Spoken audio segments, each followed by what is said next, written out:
go there. Go. Yeah, the fancy boy. Hi everyone, welcome back to Oxford Ponies and Sport Horses. This is Cade. If you've been following his journey, you'll know this is his 4th session. He is an absolute star and an absolute stunner. And today we're just gonna see how far we get. We're hoping we've got the saddle in. There's a couple of signs that I look for before I saddle, just willingness, whether they're interested, what their work ethic is, how they don't have to be perfect at all the other groundwork, but they do need to be able to be relaxed and be with me. I prefer not to saddle my horses and watch them buck around the round pen. That's if you're looking for something like that, then you've come to the wrong channel. I work my horses and I work with my horses to make sure that that's not really the experience that I'm looking for. I am looking for a calm, chilled out, anything mum does to me or is not going to hurt me. And so, yeah, these guys, if I've done my job right, then they won't react crazy. Maybe a couple of pig roots, maybe a buck. I have no idea. But if I've done my job really well, then yeah, basically no reaction. That is an ideal world. And I know some horses are never going to not give a reaction. Some horses like to be dramatic, just like people, just like their owners. But when I'm training a horse, I'm looking for as little drama as possible. We make mistakes, we learn, but yeah, we don't bring the drama. It's calm vibes all over here.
Good man.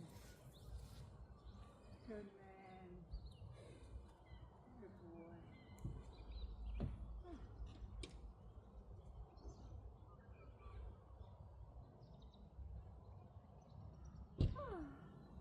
So I love how he's come in and he's just licking and chewing. That's the relaxation sign. He's learnt. He's like, oh yes. Standing here is the nicest thing to do and the easiest thing to do. Is to do as I'm asked.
So you've probably seen me do this a few times. This is flag desensitization. So when I'm using the flag here, I'm not just desensitizing it or him to the flag all over his body. And it's not about waving it around until Cade gives up. This is about introducing movement above him where a rider will eventually be. Horses see movement in their upper sight lines as a potential threat. So by calmly showing him the flag up high, something that he understands isn't going to hurt him because he's had it on his body, by doing this, I'm preparing him for the day when a rider climbs on and there's movement up above in those sight lines. What I'm looking for are signs of relaxation, not just tolerance and not just a freeze reaction. So things like a cocked back leg, a deep breath. Here his leg was cocked just then. Licking and chewing, slow blinking. Those are the moments I know he's processing and letting go of tension. He's understanding that he is safe. This way, it's not just about getting used to the flag. He's learning to manage his energy, build trust with me, and stay calm when movement happens around and above him. That's what creates a safe foundation for his first rides.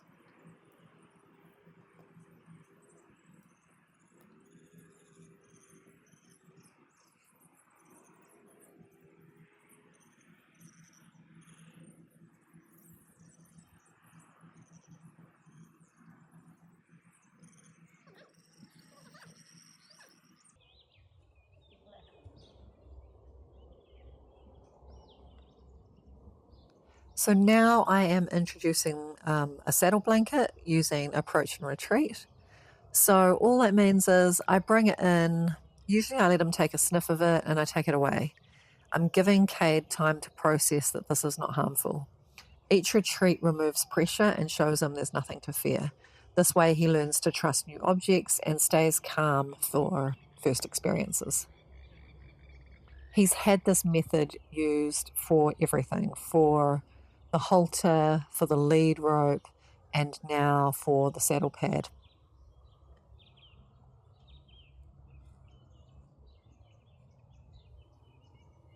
So when Cade shows that he's quiet and relaxed, I reinforce that by removing all pressure. So I simply walk away and let him follow. This release is the biggest reward. And in between introducing new items, I go back to the hoof patterning work that already helps him find relaxation. And part of that is him just walking in time those few steps. So that way every new experience is balanced with something he knows and feels calm with.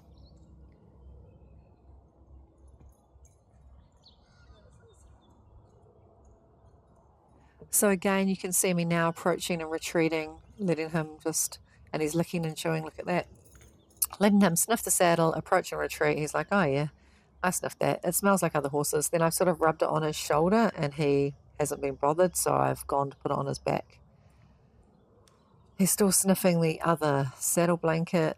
I'm just sort of moving it around. He's moving away, so I just go with him. I'm holding the saddle because I don't want him, if he does move too quick, I don't want him to get himself in a mess and have it fall off.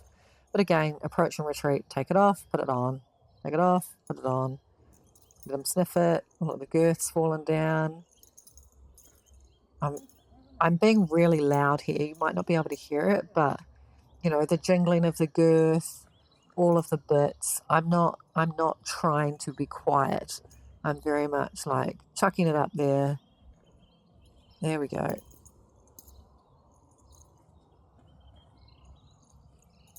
I'm not going to sneak around him to try and strap this to him. That's not the goal. The goal is for him to be a willing participant. And now we're going to do, so we're actually doing a backwards pattern here and a backwards stress relief pattern right there, which I think he actually went into by himself so that he could get more time sniffing it. So I made the noise in front of him. There we go, look. He's like, yep. And again, retreat and walk it away. And he followed. And that noise again, just so that he gets used to it. You can see how he's interested and how he is willing. and his back leg is actually still cocked. So he's still showing me that he's relaxed. I'm rubbing the girth on him just so that he can see that there's definitely, and the walk away, and he follows.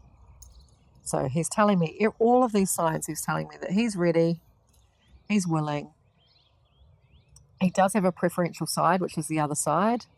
I've thrown the rope up on him, but I'm just going to, I still always do it from both sides, especially the first saddle, because I need to make adjustments. So I'm just going to let him, and he's going, I get him to do another pattern here. Oh, he's still sniffing the saddle. So he really wants to have a good sniff. This saddle is used on all of my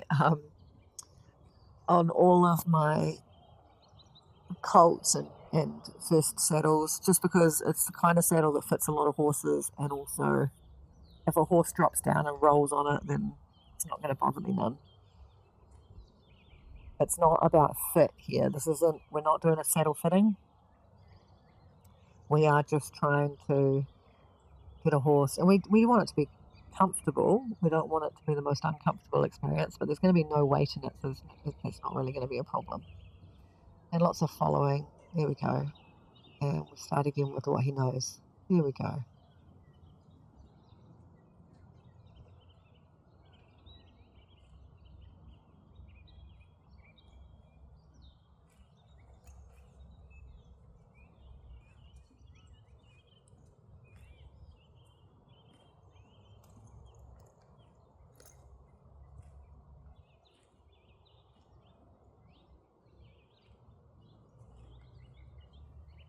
Now, when a horse is being saddled for the first time, the most dangerous place you can be is in front. Look, he's sniffing it. That's so cute.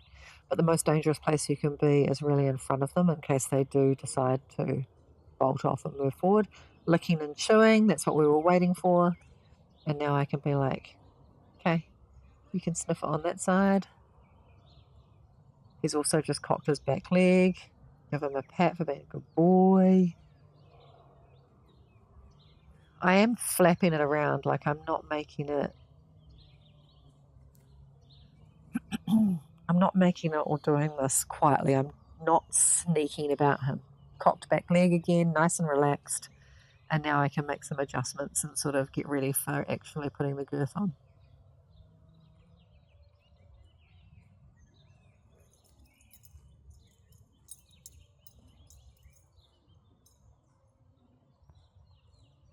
So just touching under his belly on that side so that he knows there's stuff coming.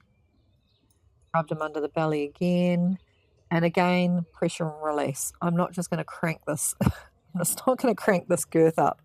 I hold a little pressure and then release. As soon as he's still, release. You can see it there, release. Just a little pressure, release. Good boy. Now, there is a point here where you do have to be very, very careful. So you don't want to get it up so that it's loose, and that if he does move off or go forward, that he's going to get himself into a complete wreck and the saddle's going to come down underneath him. All right. So you do, once you start actually doing the girth up, and you're not going to release it, there's no way that it can come completely off, then you need to commit to that action and get it done up tight enough to the point, not ridiculously tight, just tight enough to the point where it's not going to slip around under his belly if he decides to move forward, if he is a forward moving horse.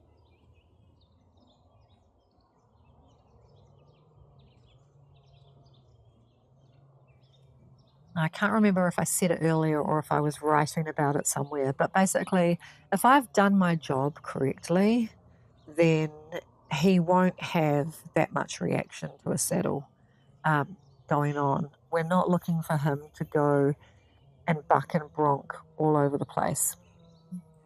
I always let them go here. I actually just I always pick up my whip or my stick for safety, just so that if they do want to come into my space, I can drive them out. And here he goes. Let's see what he does.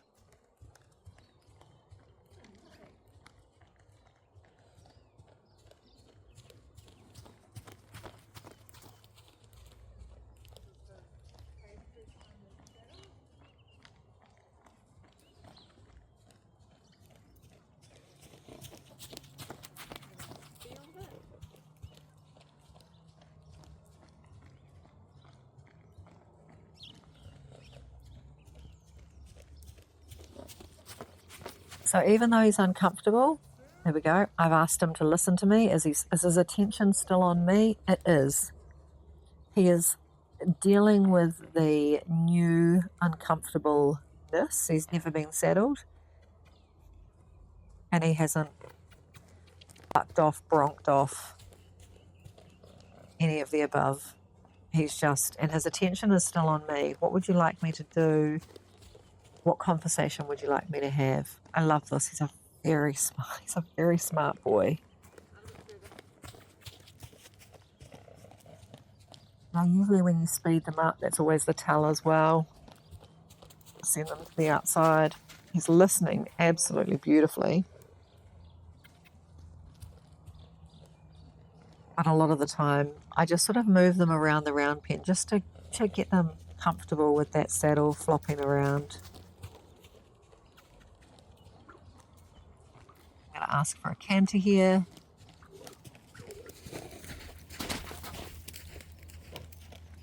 And he was comfortable. Just nothing. Didn't care.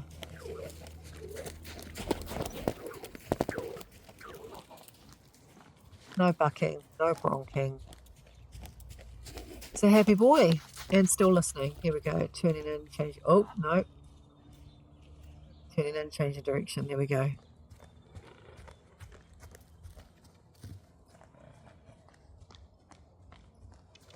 I think you can hear the saddle flapping around there. I really do.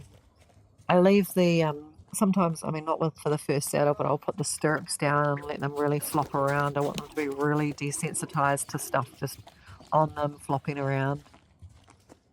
First few canter steps, again, no reaction. This is perfection. This is, oh, a little slip. This is perfection. This is how I like my horses to be once I've done the round penning.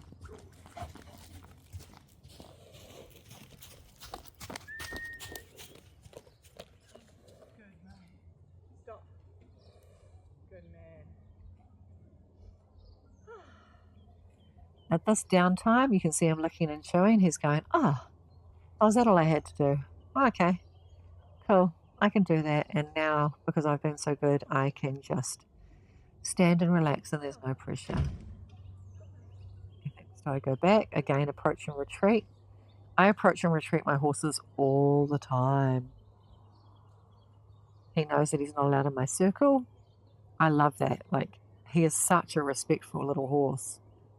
He's not little, he's at 16 2 hands. But for a baby, this guy has just turned, well, it's not even true, he turns 3 in November and it's now August, so he's actually only just 2 and a bit.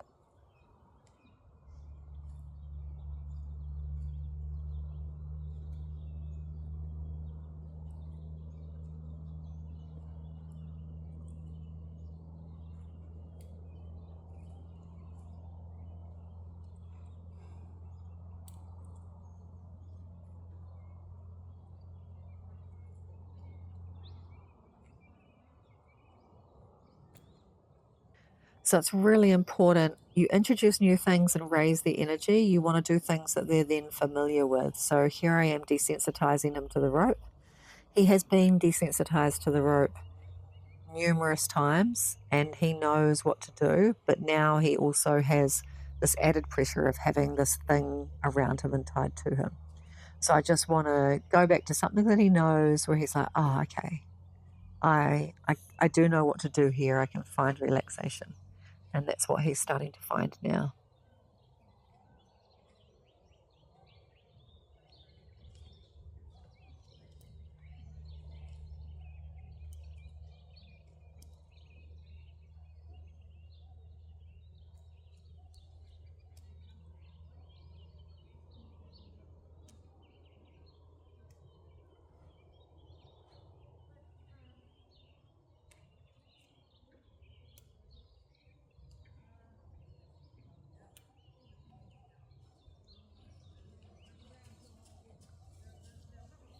So I've just moved off screen. I've just been yielding his forequarters around, and then more desensitizing, rubbing with the rope, moving his forequarters over.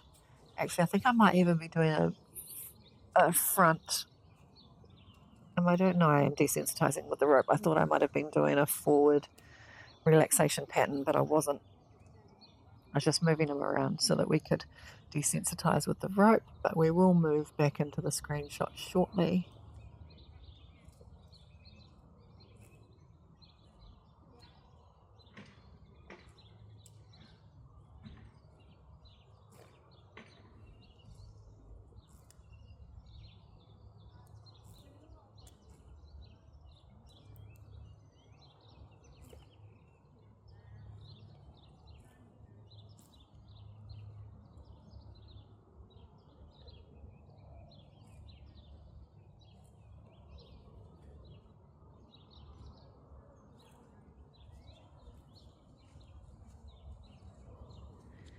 Again, back to the flag, just making sure everything is still chill. It's like, oh, you've got the saddle on, and it's the same. He's actually got that back leg cocked. We're also going to do up above. Here we go, that viewpoint. He just doesn't care. You would really, would anyone think, look at that. So this is where a rider, you know, in their eyesight could be anywhere up there. I just want to make sure that he's really okay with things being up, around, over, under. This isn't about making a horse bomb proof. This is about giving a horse confidence to have things moving around them, and be able to find relaxation. I love that. Look at that cocked back leg.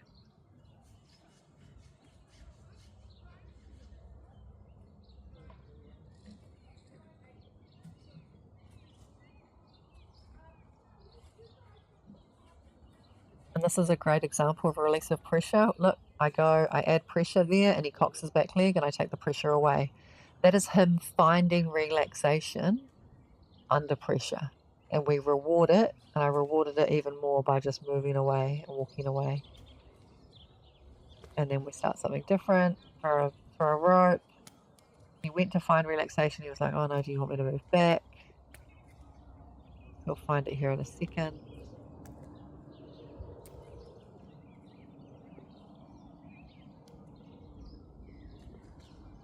Remember, we've got the new sounds of the rope going over the saddle and hitting the saddle as well. So he's listening to all of that.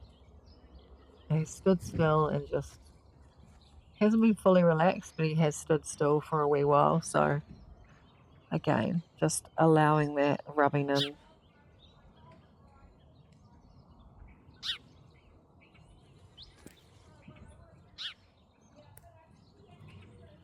And there it is, licking and chewing. The first throw, licking and chewing.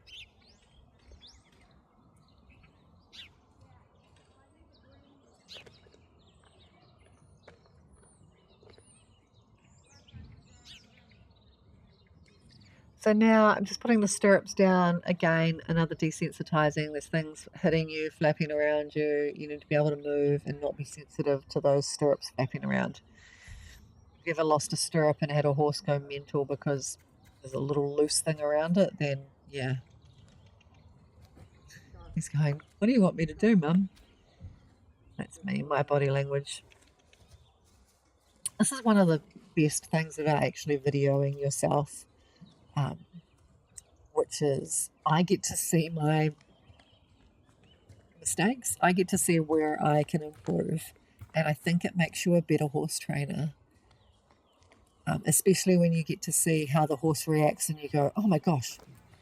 And you think, oh, this horse. And then you watch the video back and you go, that was completely my fault. I saw exactly what I did 30 seconds before that then made that horse communicate in that way. So, yeah, 100%. Even if you don't share it online, video yourself, watch it back, really commit if you want to improve. This is what athletes do, right? If you've got a pro basketball player, they're videoing the game, and not just so that they can understand their opponents or their team, but so that they can understand where exactly they were on the court and how they thought the game was going in their head, and how they could improve. You can just see it. It's actually a really cool experience. I'm just desensitizing him now to things around his head. Rope's been thrown over.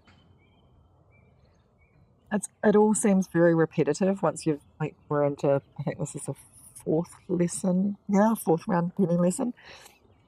But we're here. Look at the state of this horse. 4 round penning sessions, and he's settled, he's calm, he's able to find peace within himself. He's pretty much ready for saddling. I would say the next I won't, because he doesn't have the muscle tone and things to be mounted, to be backed properly yet, but he's pretty much ready for backing. We'll probably saddle him another time. So he'll wear the saddle for a little bit again, and then I'll saddle him again. And depending on where he's telling me he's at, then we would look at backing him. And I'm not going to do that, so I'll probably cut his round penning sessions short. I do up to 10 round penning sessions with horses, depending on what they're, look at that, easy as, depending on their behaviour and what they're communicating. But he's on number 4. I would say if I got to 10, he'd have to be backed by then. Otherwise, he would be bored shitless. He'd be like, what are we doing? So the next session, I will probably add some more pressure with the saddle on, some weights. I don't know, I'll have to think up some things, maybe some pool noodles or something. And then after that, I will send him off to the hills to put some muscle tone and weight on. So thanks for watching, and if you haven't already, you can go back and see his first few episodes or his first few round penning sessions, and I will upload the next one as soon as possible. Thanks.